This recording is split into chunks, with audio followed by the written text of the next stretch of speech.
दिल्ली धमाके की एक्सक्लूसिव तस्वीरें आप देख रहे हैं। ये दिल्ली में जो धमाका हुआ है, ये धमाका कैसे हुआ है इसकी जानकारी हम आप तक पहुंचाएंगे। लेकिन इस धमाके की पहली तस्वीरें आप इस समय स्क्रीन पर देख रहे हैं। ये बड़ी तस्वीरें हैं, आप देख सकते हैं। एक धमाका है, 3 गाड़ियां जली हैं, बड़ा धमाका दिखाई दे रहा है। इनिशियल जानकारी के मुताबिक ये सीएनजी का धमाका है या कोई और धमाका है, पेट्रोल टैंक का धमाका है, डीजल टैंक का धमाका है, इसकी जानकारी फिलहाल नहीं है। मैं फिर आपको बोल रहा हूं, लेकिन ये धमाके की तस्वीरें आप देख रहे हैं। लाल किले के पास ये धमाका हुआ है। धमाका क्यों हुआ है, कैसे हुआ है, क्यों हुआ है, कैसे हुआ है, इसकी जानकारी अभी हमारे पास नहीं है।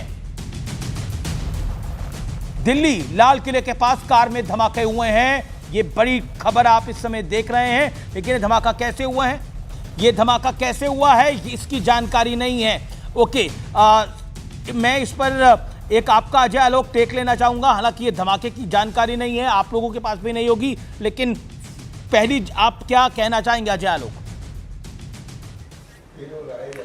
देखिए, पहली दृष्टि में तो ये कुछ भी हो सकता है, लेकिन सुरक्षा के तमाम मानकों के अनुसार पुलिस अपनी जांच पड़ताल करेगी और उसके बाद किसी निष्कर्ष पे पहुंचना होगा। हो सकता है सीएनजी का ब्लास्ट हुआ हो सकता है विस्फोटक रखे हुए हों, कुछ भी हो सकता है। क्योंकि आज फरीदाबाद में 300 किलो आरडीएक्स एक डॉक्टर, क्या नाम था, डॉक्टर फिरोज या किसी के यहाँ पकड़ी गई है, क्या उसके लिंक हो सकते हैं? तो ये तमाम चीज़ों, ये इन्वेस्टिगेशन का मामला है। मुझे लगता है कि और आतंक को लेकर जो लोग राजनीति करते हैं, हालांकि ये पता नहीं अभी क्या है, लेकिन फिर भी आज उस पर भी डिबेट होनी जरूरी है। क्योंकि जिस तरह से अखिलेश जी का कमेंट आया, उससे पहले भी हमने देखा कांग्रेस के नेताओं के कभी कभार कमेंट आ जाते हैं।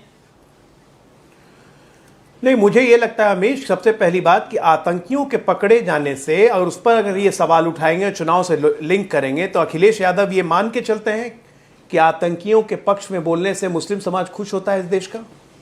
तो क्या ये अखिलेश ये समझते हैं कि इस देश का सारा मुस्लिम समाज आतंकियों को सपोर्ट करता है?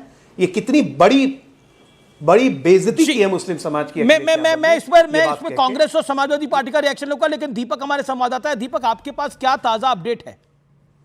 देखिए, इस वक्त जो पुलिस की टीम है और दूसरी टीम है वो वहां पर पहुंच रही है। स्पेशल सेल जो इस वक्त टेरर में काम करती है वो वहां पर पहुंच रही है, क्योंकि जिस तरह का ब्लास्ट हुआ है वो काफी तेज आवाज के साथ हुआ है अमिश। और इससे यह अंदाजा लगाया जा सकता है कि क्या बैटरी फटी है और या फिर कोई ऐसा धमाका, क्योंकि आज ही हमने देखा था कि फरीदाबाद में काफी भारी मात्रा में विस्फोटक बरामद हुआ है, जिसके बाद क्या कोई ऐसी साजिश का ताना बाना यहाँ पर बुना गया था। और इसलिए अब जो जांच एजेंसियां हैं वो एकदम सतर्क हो गई है। जिस तरह से धमाका हुआ, धमाके के बाद जो कारों में आग लगी है, 3 से 4 कारों में, तो वो काफी चौंकाने वाला है। क्योंकि इस तरह का धमाका कभी भी हुआ नहीं था, क्योंकि लो इंटेंसिटी का ब्लास्ट नहीं कहा जा सकता, क्योंकि तेज धमाके की आवाज आसपास के लोगों ने सुनी थी और इसीलिए इस जगह पर सभी यूनिट्स पहुंच रही हैं।